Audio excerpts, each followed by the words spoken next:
A&B, this is Biography.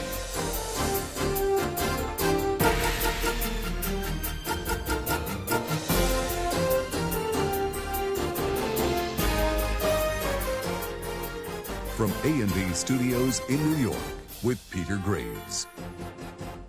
What is on second? Who's on second? No, who is on first? I don't know. He's on third now. We're not talking about him. It may be the most famous comedy routine of all time, and the men who performed it, one of the best-loved comedy teams of all time. For 20 years, Bud Abbott and Lou Costello brought the classic routines of burlesque to radio, movies, and television, and their performances of such old chestnuts as Crazy House and Who's on First made them superstars. The boys, as Bud and Lou were always called, even into their 50s and 60s, always left their millions of fans laughing. They still do. Who's on first, what's on second, I don't know, is on third. You know the guy's names on the baseball team? Yes. Well, go ahead. Who's on first? Yes. I mean the guy's name. Who? The guy playing first. Who? The guy playing first base. Who? The guy on first base. Who is on first? What are you asking me for? I don't know. Wait a minute. They just took it and made it magic. And when you get that perfect dynamic differences between two people with that rhythm, it's just amazing. I'm not going to go over there. You got no right to put me in a thing like that. Oh, what kind of money? You're always putting me right in the middle of Tell me everything. what I don't care what kind of money. Don't you give me that. No, listen, you got to go over there with No arguments. I'm not going to go over there with all those Do as lines. I tell you. I'm going to start going to get away with it. Do as I I'm tell you. not. No arguments. No, I'm not. You couldn't find two better comics than them. They were on top of each other. Zoom, zim, zoom, boom, boom, boom. They made me laugh. You know, I think they're very funny. You got to say Roger. I'm afraid to say Roger. That's it.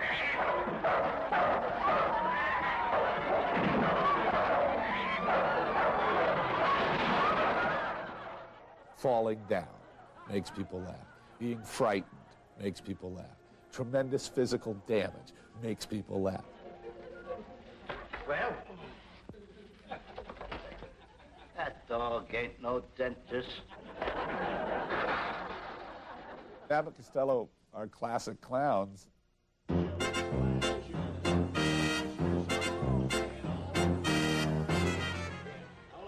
don't watch me. Watch the left. Bud Abbott played a handsome, fast-talking con artist who could prove the hand was quicker than the eye. Lou Costello was the short, fat, sweet-natured sucker who wouldn't know what to do with a break if he got one. Come over here. Come over here. Together, they achieved a success that is unparalleled in show business. Former comedians in burlesque, Abbott and Costello conquered every entertainment medium, from Broadway and nightclubs to radio, film, and television. Even from an early age, Bud and Lou seemed destined for show business.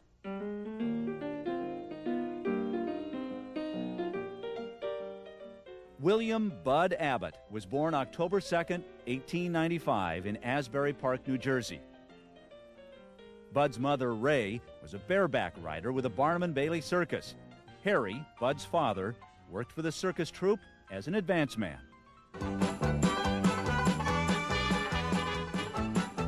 Soon, the Abbotts moved to Coney Island, where Harry Abbott helped organize the first burlesque circuit.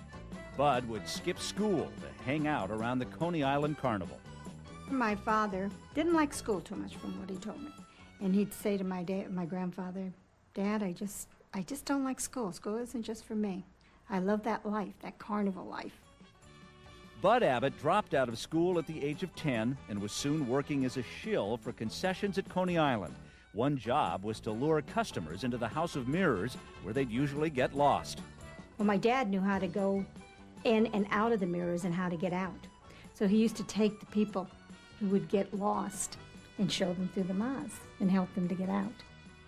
For this service, he charged 10 cents. Already, Bud Abbott was establishing what would become his stage and screen character, the smooth-talking con man.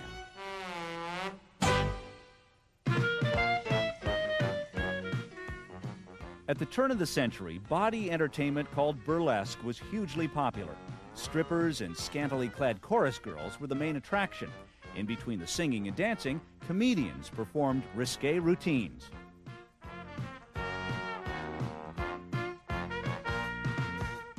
At age 16, Bud Abbott got his first job in burlesque as assistant treasurer for a New York burlesque theater. Young Bud was paymaster to such stars as Fanny Brice and W.C. Fields. My father used to tell me that he used to love to watch the different comics, and he'd go backstage, and he'd watch the shows, and he'd watch how the comics worked and how the straight men worked, and he was just, I guess he loved that. At the National Theater in Detroit, Bud Abbott graduated to producer, putting together one new show every week of gals and gags. Bud got to know all the classic burlesque routines with names like Crazy House, Flugel Street, and Lemon Table.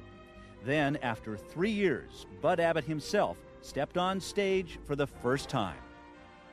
He was a very strong, straight man. He treated his partners usually in a very rough and tumble manner on stage, hitting them and slapping them, and that would focus all of the audience's attention on the comedian, all their sympathy, and all the laughs would go to the comic instead of Bud, and that's what was great about Bud. He had this great generosity to give all of the laughs to the comedian.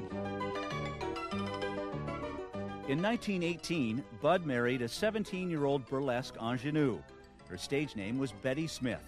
Bud teamed with Betty and then with several different comics as he traveled the burlesque circuit in the 1920s and 30s. His reputation grew, but real success eluded Bud Abbott. He just never seemed to find the ideal partner. Where did you come from? Patterson, New Jersey. Louis Francis Costello was born on March 3, 1906 in Patterson, New Jersey. He grew up in a working-class neighborhood. His mother, Helen, was Irish-American. His father, Sebastian, was an Italian immigrant who worked as an insurance salesman. As a young kid, he was fascinated with Charlie Chaplin. That was his idol. I think that's what probably lit the spark that created the flame for him wanting to be an actor. From what I had heard, he had always wanted to be an actor, not necessarily a comedian, although he was funny as a kid.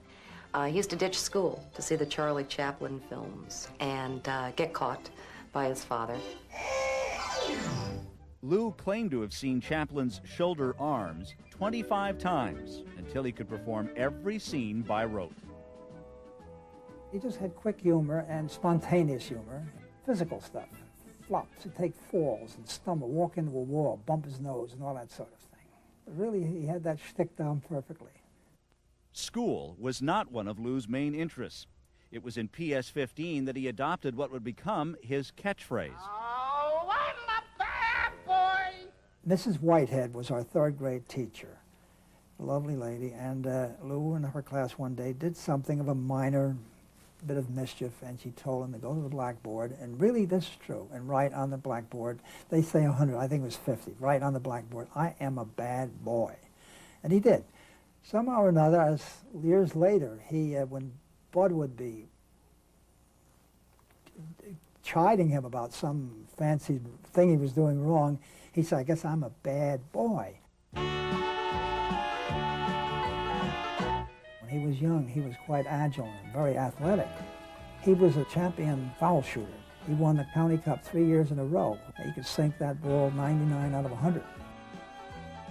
After finishing high school, Lou Costello, despite the objections of his family, hitchhiked to Hollywood. His burning ambition was to be a movie star, like his hero, Charlie Chaplin. I don't think he had a moment of doubt in his whole career where he was going and what he wanted to do. He was very focused from the very beginning. It was hard for him in Hollywood. It's tough. He slept in a lot of parked cars. I guess he wasn't eating 3 square meals a day, and he really wasn't making it in Hollywood. Lou's athletic abilities finally landed him some stunt work at the MGM studios. He doubled for actress Dolores Del Rio in the 1928 film The Trail of 98. But soon after, broke and discouraged, Lou headed for home. He got as far as St. Joseph, Missouri, where he landed a job as a Dutch comic. In those politically incorrect days, the Dutch immigrants were the butt of a lot of jokes because they didn't understand the language and the double meanings of some words, and everything had to be explained to them. And that is the essence of Lou Costello. He's like an immigrant, he's confused by language and words and directions, and so that was where he developed his persona. With this job, Lou Costello changed his name and became Lou Costello. He had a lot of respect for the actress Dolores Costello, and I think that there was name recognition there too. And also, if he failed, he didn't want to go down as Costello. Lou Costello had never been on a stage before, but his natural ability to be funny earned him big laughs. He stayed at the theater for a year and then moved on to New York. In 1934, he met and married a 22-year-old chorus girl, Ann Battler. Then during the next few years, Lou Costello built his reputation until he was a top banana, a leading comic working with a straight man. On the burlesque circuit of the early 1930s, Bud and Lou's paths crossed many times. Both landed in New York's Eltinge Theater on 42nd Street in 1935. Here, the two men really got to know each other. Bud was watching him and realizing this guy is really talented, but nobody knows it because the straight man doesn't know how to handle him. He doesn't know how to pull him in and control him, because Lou could go way out and come up with all sorts of wild improvisations, which were funny but took him out of the scene. And Bud was saying to himself, if this guy just had the right straight man, he would be a sensation. And then he realized, I'm the right straight man. Even though they had other partners, Bud and Lou sometimes performed together. They were so good, many people, including Betty Abbott, started to say, why don't you team up? My mother had seen Lou work, and she really liked him. She knew he was a funny little man. And she said, Bud, she said, I think if you and Lou go together as partners, I can see that one day your names are going to be up on lights. In 1936, Bud Abbott and Lou Costello became partners one night over dinner with their wives. Betty Abbott's vision of fame for Abbott and Costello was about to become a reality in ways far beyond what she or they could ever imagine.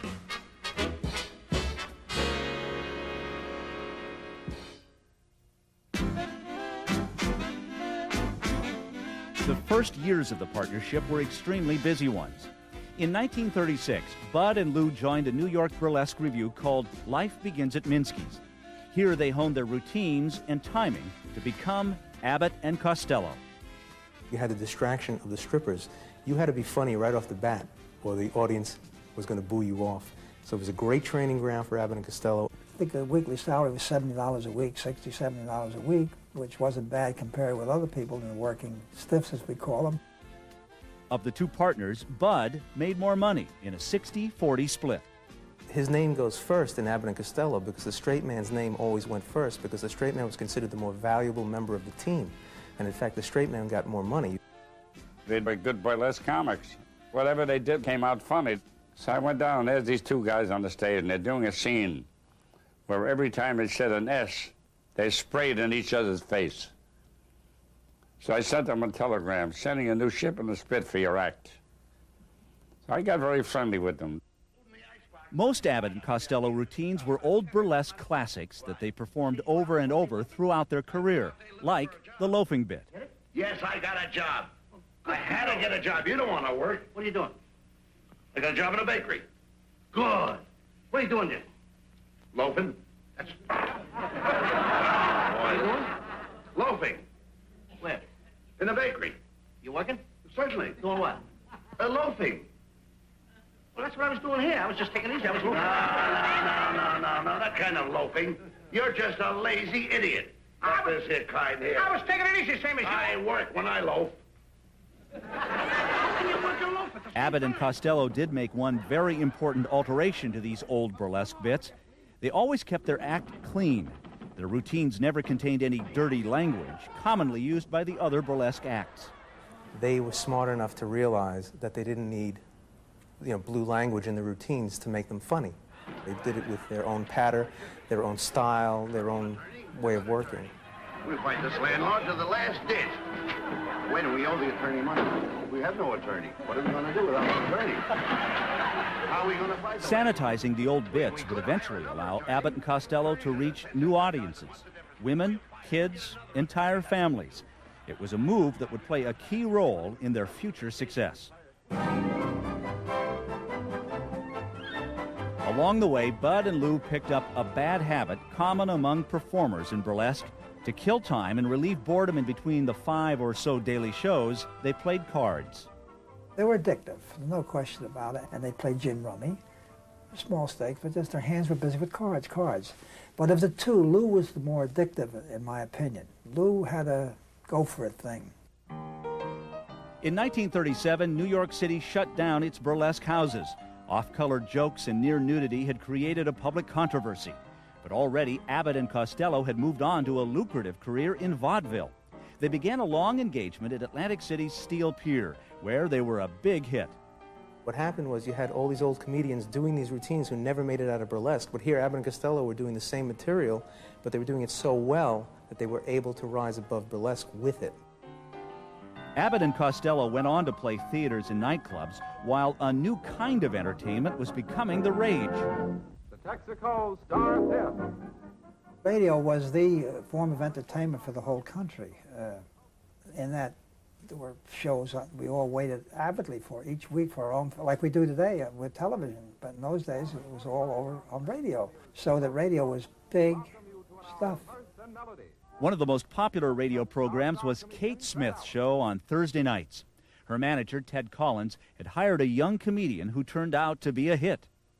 Columbia Pictures wanted to do a test on me, but Ted Collins and Kate Smith wouldn't let me go unless I got a replacement.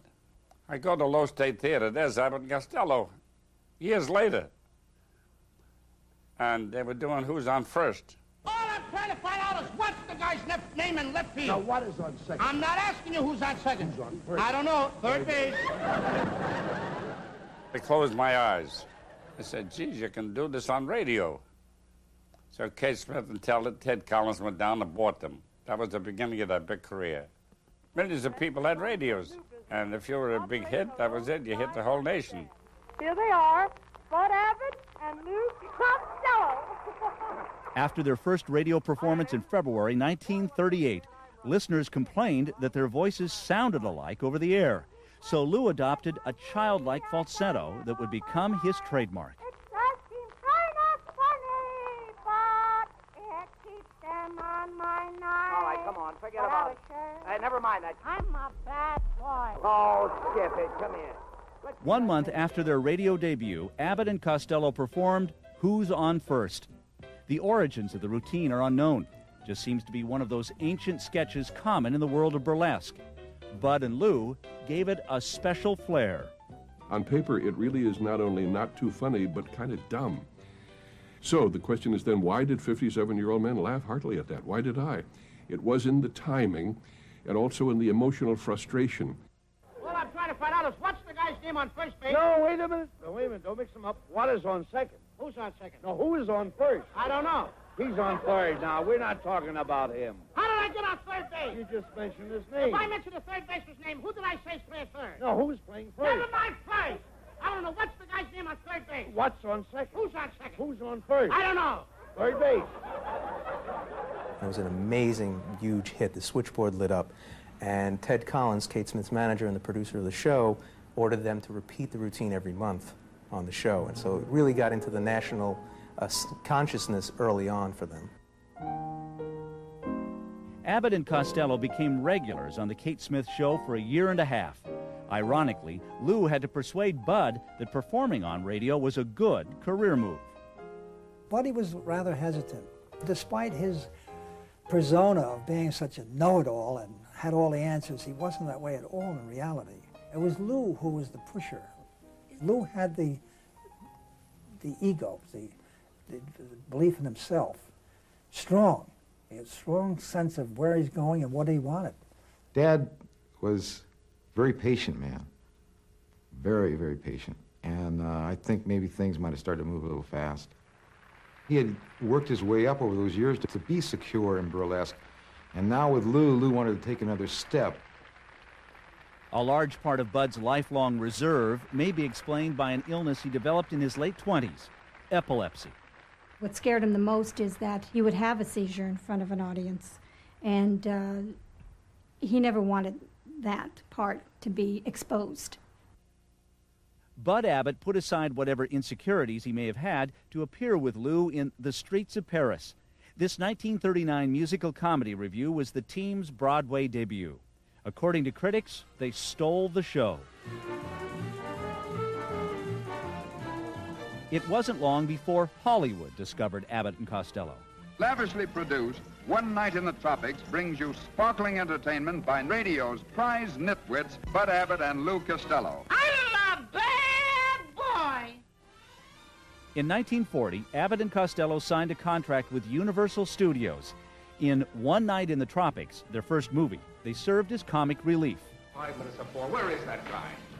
Maybe he's over my hotel suit. Not your suit, your suite. You're cute too, Abbott. I like you. It was a box office flop, but Abbott and Costello were so good in it that Universal consented to put them in a second film, one that would soon make them superstars.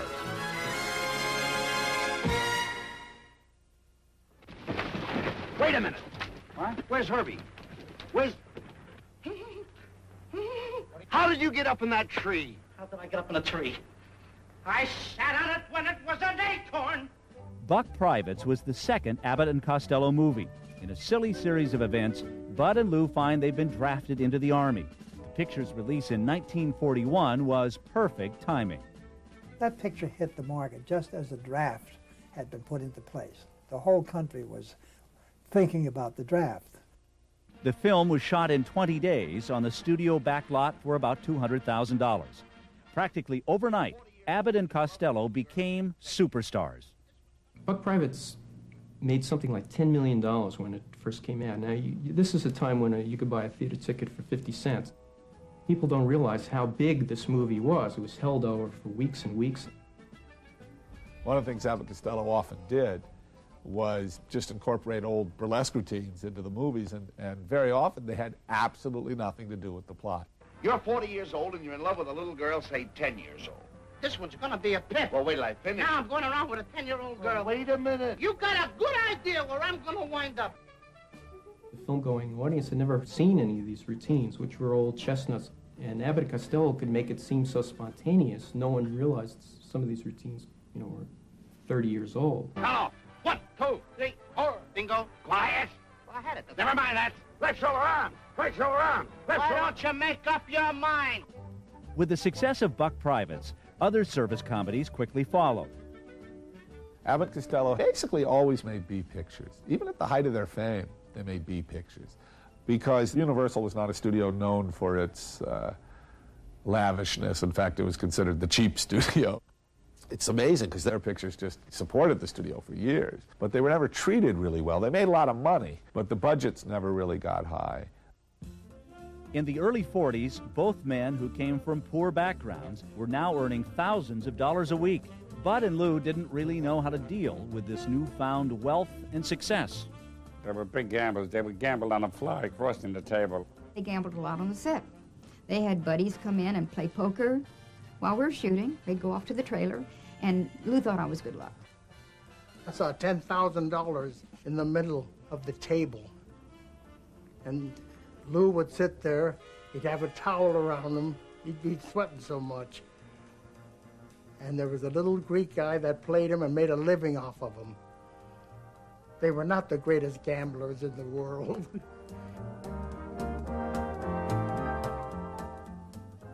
The boys' gambling continued at the racetrack and in Las Vegas. What had begun as innocent games of gin rummy back in burlesque became an addiction. By some estimates, Bud and Lou lost millions over the years, losses that someday would come back to haunt them. But now, the future looked very bright.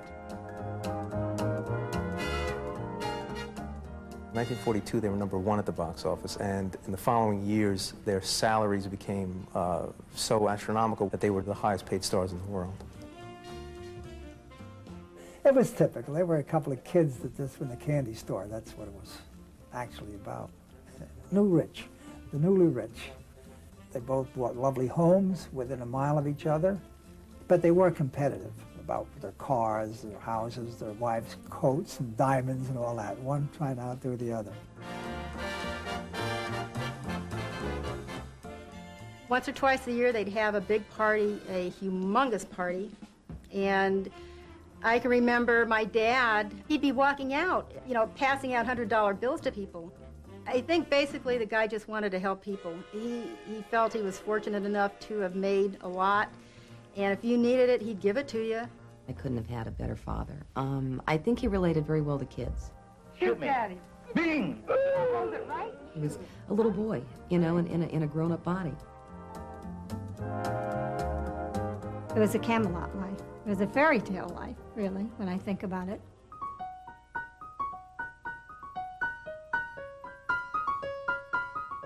Even when I was really young, to the point where I can remember, I knew there was something different about my family, you know, as opposed to what I saw when I went out. He was such a gentle man, very gentle, giving. I'd say he was the caregiver of his family. The family was really his whole world. I had some friends who used to always say to me when I go to school, "Your father's always picking on Lou. He's always hitting Lou." But that was part of the act, you know, that was Abbott and Costello. In the 1940s, Abbott and Costello were a national craze. Not only were they movie stars, but they had their own radio show with NBC and continued to play clubs. Even Washington needed their services.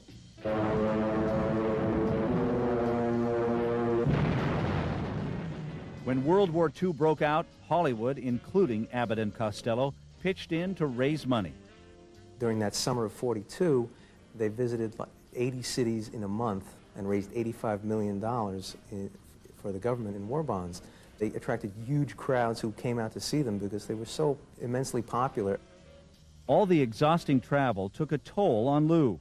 At age 37, he became seriously ill with rheumatic heart disease, and it looked as though the partnership might come to an untimely end. For 9 months he languished in bed, and it was a terrible thing. It was right at the height of their career. Things were to have been done, and it was all put on hold. My father wouldn't continue because he said, if Lou's not here, I'm not going to be here. And that's just how he felt. They were a partnership, and that's how it was going to be. Lou would be plagued with bouts of rheumatic fever for the rest of his life. But now his health was improving. A steady stream of stars, including Lou's hero Charlie Chaplin, wished him well during his convalescence. And he loved playing with his young son Lou Jr., nicknamed Butch.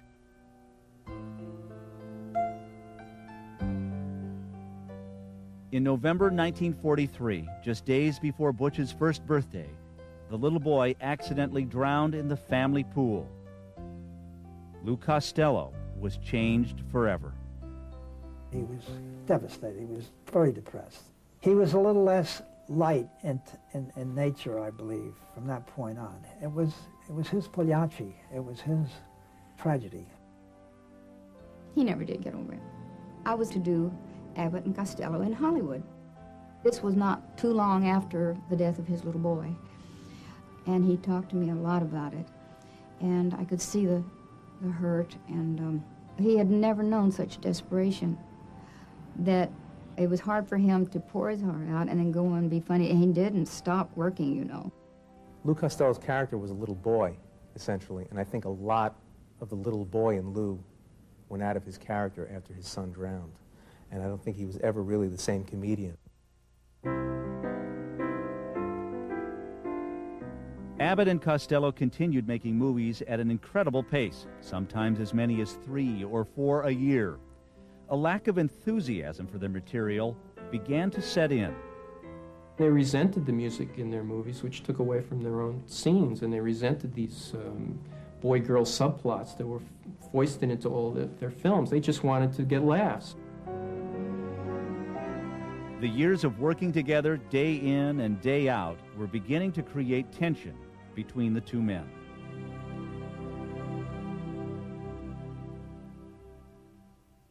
Don't smoke. Who's smoking? You are. What makes you think I'm smoking? Got a cigar in your mouth. Got my shoes on, but I ain't walking. Don't give me that. Will you stop that now?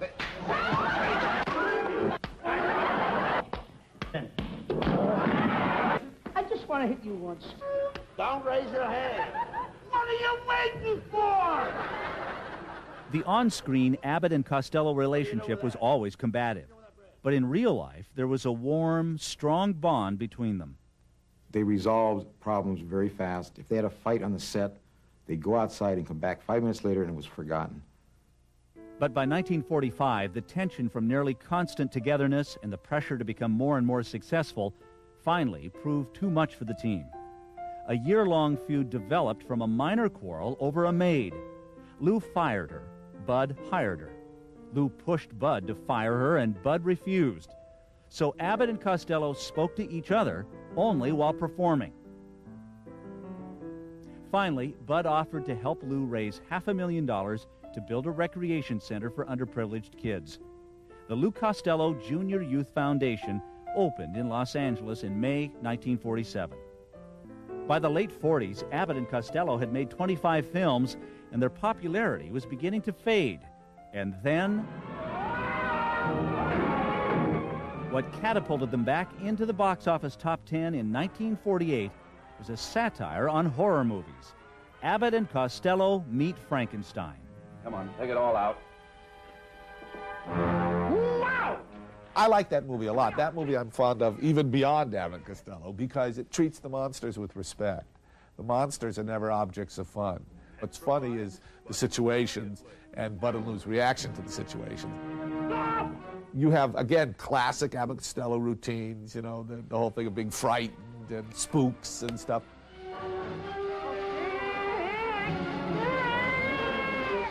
With the smash success of this film, Universal put into production more Abbott and Costello horror movies.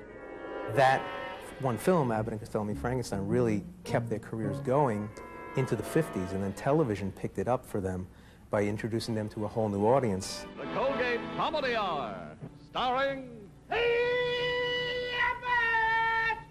On January 7th, 1951, Abbott and Costello made their television debut, guest hosting the Colgate Comedy Hour.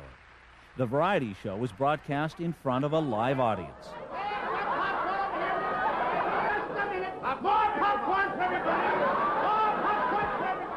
They were excited to do a live show again, where you get trapped, you make mistakes, you work your way out, you have a good time. My dad told me he enjoyed those shows more than anything else, simply because they were in front of a live audience again and just doing live stage. How do you milk a cow? You don't know how to milk a cow? No. You start from the back. From the back? Sure. Oh, boy, we didn't rehearse that. Whoa. The boys ensured their success in the new medium by doing those tried and true burlesque bits. No, you don't understand. You take the bucket and you put it under the cow's udder. Huh? You take the bucket and you put it under the cow's udder. The cow's udder what?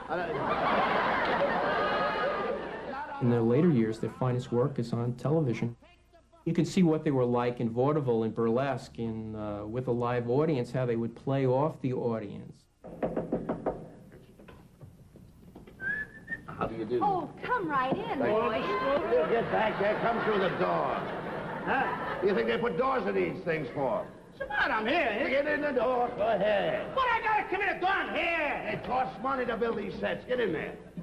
It is that. You come, go through the door. I don't have to go if I don't want it through the door. Go through the door. Don't make me look silly. Go through the door. Okay. Come here. Get in there. They never really fully adapted to film-making process. You know, mentally they were always in burlesque, and they wanted to hear the laughs. While they continued to host many of the Colgate programs, their own TV series debuted on December 5th, 1952. I was a fan of theirs from the age of 5 when I first saw the television show. I mean, when that girl, the cue card girl, comes out and puts the card over his face, that was hilarious to a 5-year-old. I'm getting sick and tired of this.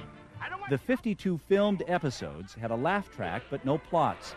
It was all just an excuse for the team to perform their best old bits. What do you want on Flugel Street? I want to find out where the Susquehanna Hat Company is. Susquehanna Hat Company? I got to deliver these hats. Is that a Susquehanna hat? Sure. You know what I think of Susquehanna hats? This is what I think of. They're just pure filmed records of classic burlesque routines. And done by a lot of the classic burlesque performers, the Bud and Lou's cronies they would give jobs to. They were in control. They were in the driver's seat. This was their show. They were doing it the way they wanted to do it. They just wanted to get laughs, and that's what each show is. It's like 25 minutes of laughs. It's the best of what they did. You want me to back up? Back up. I'm going to back up. Go ahead. What do you want me to do, Abbott? What do you think? Go ahead. You want me to go ahead? No. I'm watching back here. You just told me to go ahead. No, I didn't, Lou. I want you to back up. I back up. Well, go ahead. There's an enthusiasm. It's almost like going back in time, that show, 10 years earlier to when they were really enjoying making the movies. Whatever joy Bud and Lou got from doing their TV show was diminished by an event that would drastically alter their lives. In 1953, the IRS began auditing Abbott and Costello. They were very trusting guys, and they were good guys generally, who would do anything for anybody. And they gave this guy a job to be their accountant, and the guy didn't file income tax for them, didn't take care of the books, and actually took money and went off to Mexico. And when the IRS came knocking, they didn't have any of the receipts. They paid dearly for their years of generosity and their heavy gambling losses. My father lost everything, almost everything that took him 20-something years of his success to earn. He lost our big home, his ranch, everything that they had. Lou, the same thing. I saw a change in my dad, and that was, he never recovered from that. Simply because of all they did for the United States government during World War II, and then have the IRS come back and use them as an example. It was like my dad sort of felt he was stabbed in the back. For Abbott and Costello, this was the beginning of the end.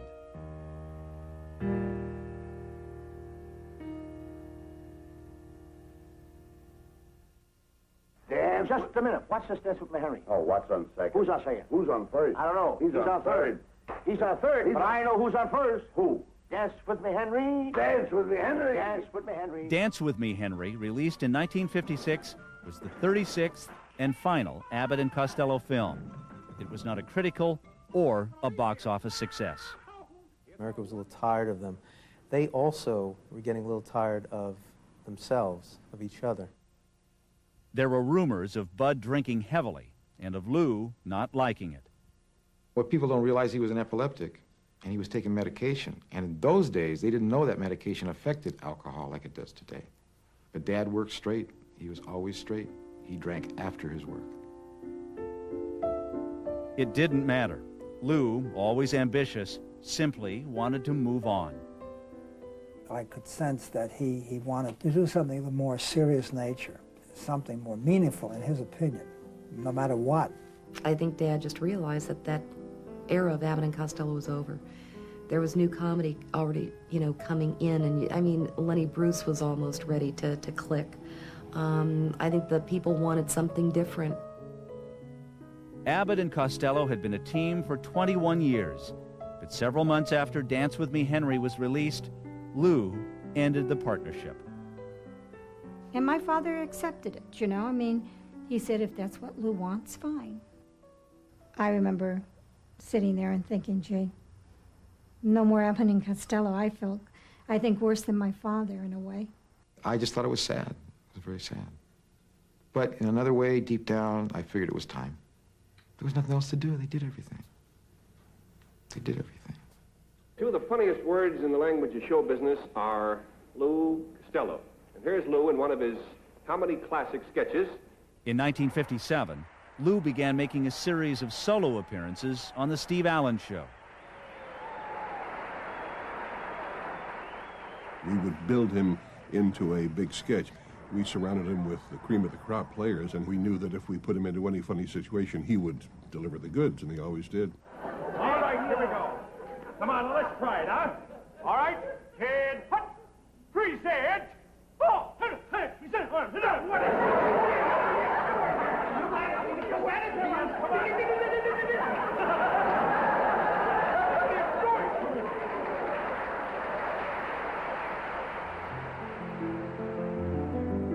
In 1958, Lou received good notices for his dramatic portrayal of a drunk in a TV episode of Wagon Train. He returned to comedy the next year in a film, The 30-Foot Bride of Candy Rock. Soon after, his dream to take on more serious roles was cut short.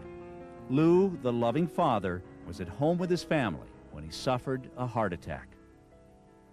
Him standing between the bedpost, clutching on to the two bedposts, and he was dripping wet. He was just in a sweat. And his coloring seemed to be very gray, and I remember him with his head down and turning and looking at me and trying to act very normal about it, but said, "Christy, go get your mother." Lou Costello died March 3rd, 1959. He was 52 years old. I never saw my father cry in all the years I had been with him as his daughter. And that day, he did break down and cry. And he said, "I just lost one of the best friends of my life, you know." Bud Abbott remained largely in retirement until 1960, when he teamed with Candy Candido, a comic who resembled Lou. We rehearsed and rehearsed and rehearsed. Now, I couldn't change one iota because Bud only knew it one way. And it was a wonderful experience for me learning, you know. And it was the best. He was a teacher. Oh, there was nobody better, believe me. He went out on the road with Candy for I don't know how many months it was, and that was it. And Candy was good. I mean, he was really good. But there was only one Lou Costello. After suffering a series of strokes, Bud Abbott died of cancer in 1974. He was 78 years old.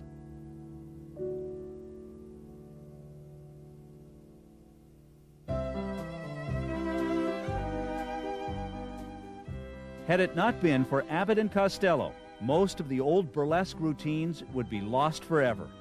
Their radio programs, films, and television shows preserved an entire era of American entertainment for generations to come. Bud and Lou's versions of these comedy classics have come down to us as the benchmark. Theirs is an astonishing legacy. They struck a common denominator in comedy that crossed every facet of show business and every age and every generation of Americans.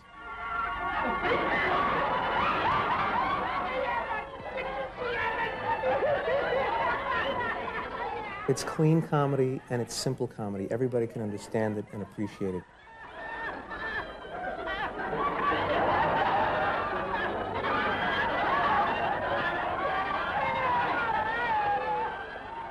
Abbott and Costello have influenced many great comedians. Jackie Gleason, Lucille Ball, Jerry Seinfeld, Martin and Lewis, the Smothers Brothers. One thing we learned from watching them is that the straight man is the one that carries the story, carries a plot line, and makes it believable for anybody watching it. Hey, what kind of game is this? Oh, you never shot dice? No. Uh-oh. You never felt any sympathy at all for Bud Abbott. And that's a high degree of compliment to say, you really believe that guy. Go ahead. 7. 7. Now, wait a minute. I forgot to tell you, you don't pick it up right away. To me, those guys could read the phone book, and it's hilarious. There's something about them. The rapport they had. They were like peanut butter and jelly. They were meant to be a team.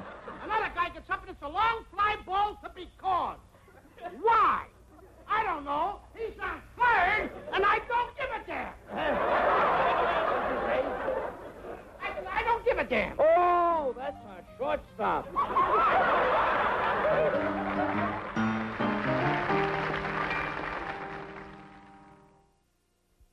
Although Bud and Lou never won an Oscar or an Emmy for their work, they have been rewarded with a rare honor. Their performance of the classic Who's on First routine is a permanent fixture at the Baseball Hall of Fame in Cooperstown. You're right. Just a little. You're right a little. You're right a little. Hold it. Ooh, wait a minute. I love Jeannie with a light crown. Joe, you've got that chord. You got it all. It's all twisted. Turn around. Turn around to your right. Around to your right. Around to your right. It's all twisted in the rafters. Around. Will you get out of my way? Hey, you're coming to club. Wait, that's too far. Turn to your left. Turn to your left. That's the way. There you go. Go around this way. Go around that way. I'm getting Jeannie dizzy. All right, forward. Forward a little more. I love Jeannie. Bring it all the way out. Bring it all the way forward. I love